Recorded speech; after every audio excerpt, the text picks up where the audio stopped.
NHTLM, I'm Narc say they love me. I am Narc say they love me. I am Narc say they love me, y'all. They are cutting the grass out here, but I be doggone if I let anybody stop me from bringing them knowledge. Okay? I have to bring the knowledge. That's the first step for you to have the knowledge. The second step is for you to apply the knowledge. And when you start to apply the knowledge, you become wiser. Hence the word wisdom. Okay? So I'm Narcs HTLM on Instagram. If you want to speak with me directly, I'm narcsaytheylove.me at gmail.com. The email will be in the video description. And also, I'm in a Facebook group called Narcissist Anonymous 101, the Empath Tribe. If I stop doing this video, it's because the lawnmower is right here by me.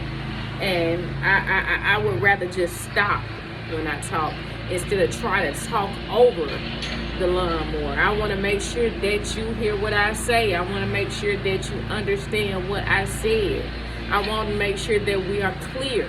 I am here to ask why. Why? Because this is the best way that we can come into understanding the disorder. Once you understand it for what it is, then you can accept it. And once you accept it for what it is, then you can walk. And I love a good walk. Oh yeah, I love a good walk. Walking. Oh, I love a good walk. Oh man. You know what I can do on a walk? A good walk, I can ask why. Why I be like a little kid sometimes, y'all. Why? Y'all know how little kids ask questions and then you give them the answer and then they go, why? That's what I am. That's who I am. But again, I'm your number one snitch for narcissists. I'm a narchiatrist. I'm a narcologist. And I stand confident in every video that I bring you, because I'm not bringing you what I heard. I'm bringing you what I know. I've lived this thing. And when I say I've lived it, I didn't get out of the relationship and find out what it is and then come back and tell you what it was. No. The 6 years that I was there, I found out within the first year. And ever since I found out, I started to apply what I've learned. Even if I had to do some manipulating. One thing that I did, I want to share with you guys, is that I have, with the covert narc, the covert malignant narc, I have had that person in the room or in a function on several occasions, and brought an overt male narc over to see how they interact, so that I can sit back with my feet up. Let's see how this goes. Yeah, let's see how this goes. So I've done this thing on every level. All right, that's how I know what it is. I didn't think it would be this big at the time, and I feel like that's one of the purposes. One of my purposes with you guys, one of my purposes here in life, is to bring this thing into light. Is to help you guys get out of something that you're probably so deeply invested in, right? All right, so let's talk about the narcissists and why they're so quick to block you. Why are they so quick to block you? You've heard lately from me that you're there to make them happy, okay? That's one reason you're there to make them happy. If they block you, you weren't making them happy. No, you were not making them happy. Now, the extremes, the black and white, one extreme to the other extreme. The tactics that they use, blocking is synonymous to silent treatment. It's also synonymous for hoovering, meaning that after we cut off all communication, and we could have been just talking about yesterday that we're going to go out of town, we're going to go on vacation, everything is good, everything's peachy, this is what you're thinking, then all of a sudden, 5 minutes later, you're blocked. And there's little to no communication as to why, because you're blocked. You're blocked. This is designed to condition and groom you. Okay? They want to groom you. They want to groom you into this black and white state of mind that they have. When they block you, you're black. Then they come back and hoover. Oh, they come back and hoover. They trying to pull you back into this white area. And they do it so much. Push, pull, push, pull, push, pull, push, pull. They create this trauma bond, right? I told you guys in the video, we have a whole video dedicated to trauma bonds. Possibly more than one. I don't know. I don't go back and look at my material. I just uploaded as I think of it. But, yeah, they come back and hoover. Because now they're pulling you back in. Okay? They've already pushed you out. Now they're pulling you back in. So everything is on one extreme or the other with them. There's no reasoning. There's no logical explanation that they give to you as to why they blocked you.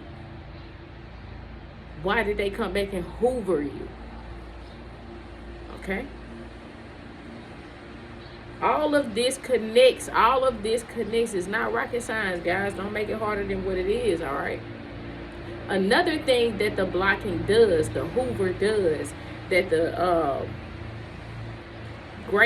extreme one area to the other, what that does, it interrupts your stability, your mental stability, your emotional stability. You could be having the best day and you just got blocked 5 minutes ago.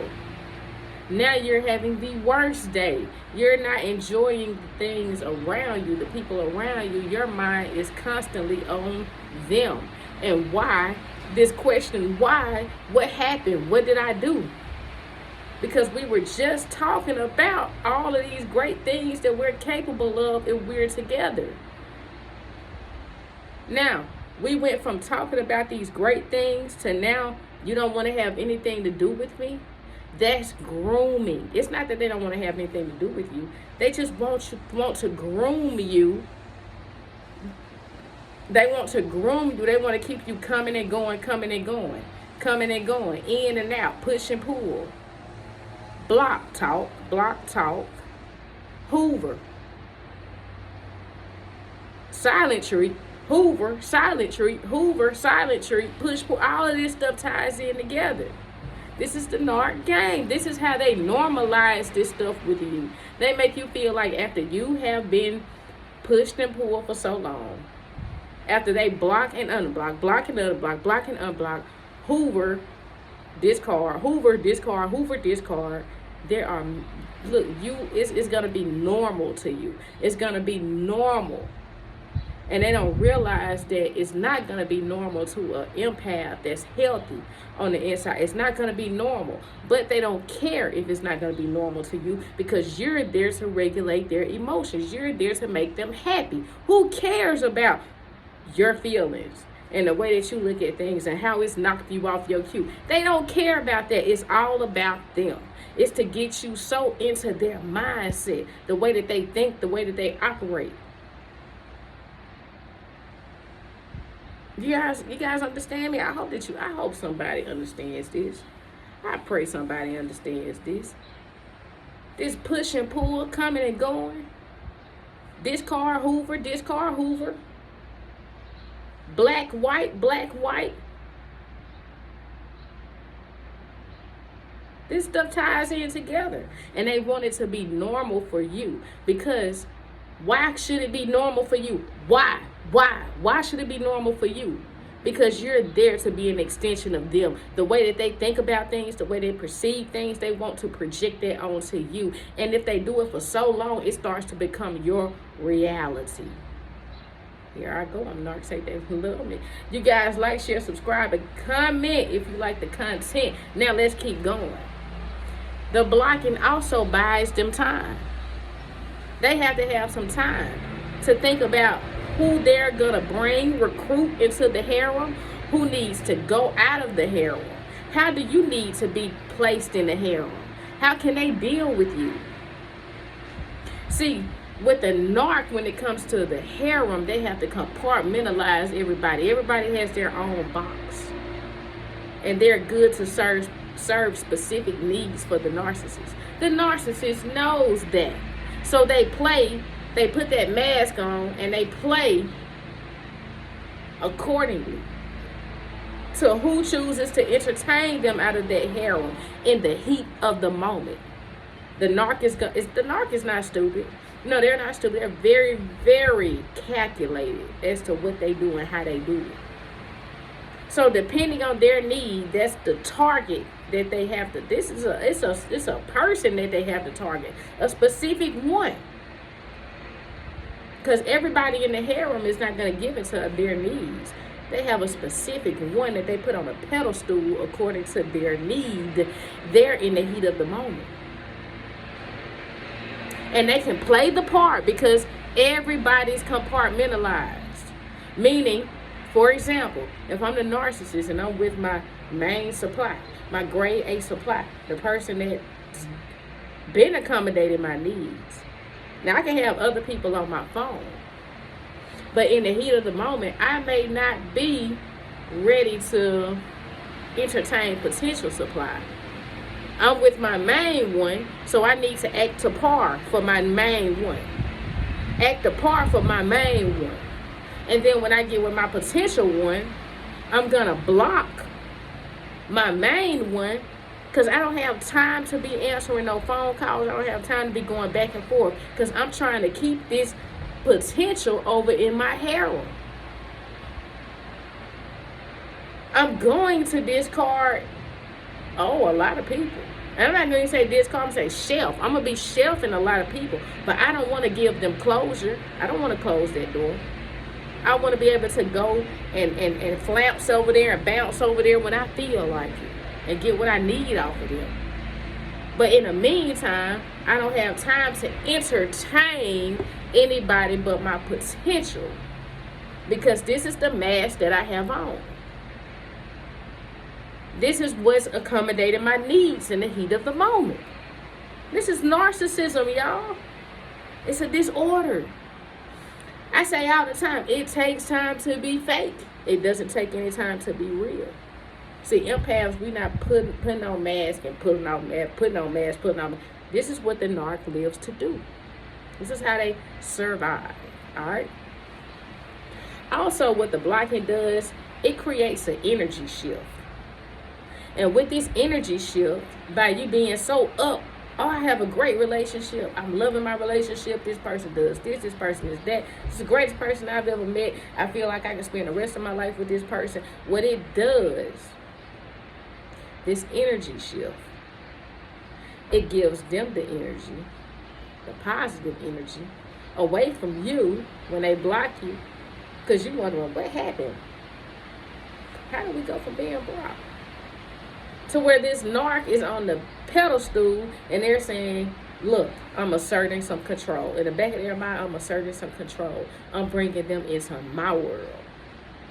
Yeah, I'm bringing them into my world. And it stomps on your boundaries. Because after you get blocked once or twice, maybe twice at the most, you're going to express to the narc that you don't like that. You don't want that. And this is the reason why I don't like that. I don't want that. It messes up the communication. You tell them all of your weaknesses. And then they feed off of that. That's what they keep doing. Because they have already groomed you for the in and out, the push and the pull. In, out, push and pull. Discard Hoover, discard Hoover, discard Hoover. Black, white, black, white, black, white. You see where I'm going? Yeah, so that's why everything is made out to be your fault when you disagree. They have to groom you. They have to condition you. They have to condition you. Y'all go look at Pablo or whatever his name is about the dogs and the saliva and the... Y'all know all that stuff you were taught in college. I don't even remember all that crap. I didn't even pass psychology the first time I took it. Yeah, I had to take it twice. I had some Chinese teacher, no shade on the Chinese people, Asian people. But I couldn't understand anything he said, and when I read it in the book, I didn't understand it. I didn't understand anything, y'all. I had to retake the class. It wasn't until I got actual real life experience to where I was starting to understand psychology. I didn't ask for it. It just, it's just one of those things. But, getting back to the blocking. That's there to bring you in their world. That's there to condone, where you can condone, look over, gloss over the silent treatment. You gloss over your boundaries. You gloss over the Hoover. You gloss over it and you just still trying to see something good in them that's not there. It's just not there. That's why they call it a disorder. So it's not there. You can't make it be there. No, you can give them all the reasoning in the world. You can sit there and have one-on-one talk to them, and you guys can get on all the substances that you want, and then they start speaking like they have some sense. But then, after they come down off of the substances, they back to being themselves. It's a disorder, all right? And it's there to make everything that they do okay, because they're bringing you into their world. All right, they're condoning some things. No, you're condoning some major problems, meaning you're enabling them. And they just to take your energy and continue to operate in the disorder itself. All right, I hope that made sense to you. That's the best way I can put it. All right, I leave you with peace. I leave you with love, and I leave you with power. Again, I'm Narc. Say they love me. Peace, love, light, and power. The world is yours. All right? Peace. Love you. Take care.